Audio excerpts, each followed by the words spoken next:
स्वागतम सुस्वागतम। स्वागत है मित्रों आप सभी का हमारे YouTube चैनल हिंदी साहित्य में। स्वागत करता और आपके मंच संचालन करता है टी निरंजन।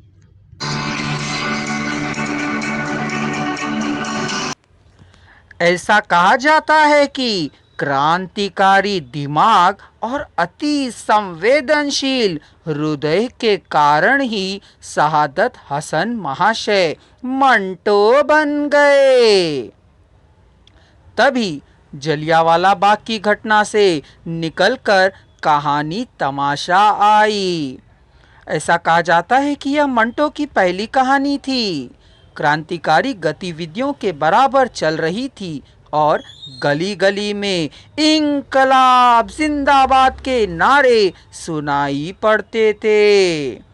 दूसरे नौजवान भी मंटो की तरह ही चाहते थे कि जुलूसों और जलसों में बढ़ चढ़कर हिस्सा लें और अपने मुख से नारे लगाएं।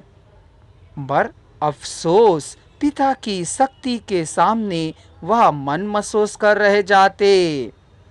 आखिरकार उनका यह रुझान अदब से मुखातिब हो गया। उन्होंने अपनी पहली रचना लिख डाली, तमाशा, जिसमें जालियांवाला नरसंहार को एक 7 साल के बच्चे की नज़र से देखा गया है। उसके बाद कुछ और रचनाएं भी उन्होंने क्रांतिकारी गतिविधियों से ओतप्रोत होकर रची। अन्य कृति पर कहना चाहें तो हम कह सकते हैं कि लेख के रूप में उन्होंने लिखा है, मैं क्या लिखता हूँ, मैं अफसाना क्यों कर लिखता हूँ। कहानियों की बात करें तो तोबा टेक सिंह, खोल दो, घाटे का सौदा, हलाल और झटका, खबरदार, करामात, बेखबरी का फायदा, पेशकश, कम्युनिज्म, तमाशा, बू, ठंडा गोश्त, काली शलवार।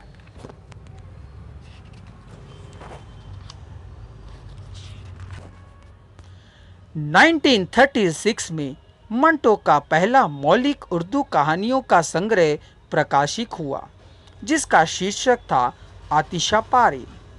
अलीगढ़ में मंटो अधिक नहीं ठहर सके और 1 साल पूरा होने से पहले ही वे अमृतसर लौट आए। वहां से वह फिर लाहौर चले गए, जहां उन्होंने कुछ दिन पारस नाम से एक अखबार में काम किया और कुछ दिन के लिए मुसव्विर नामक साहित्यिक से संपादन किया।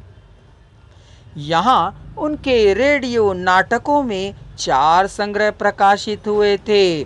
आओ मंटो के ड्रामे, जनाजे और 3 औरतें।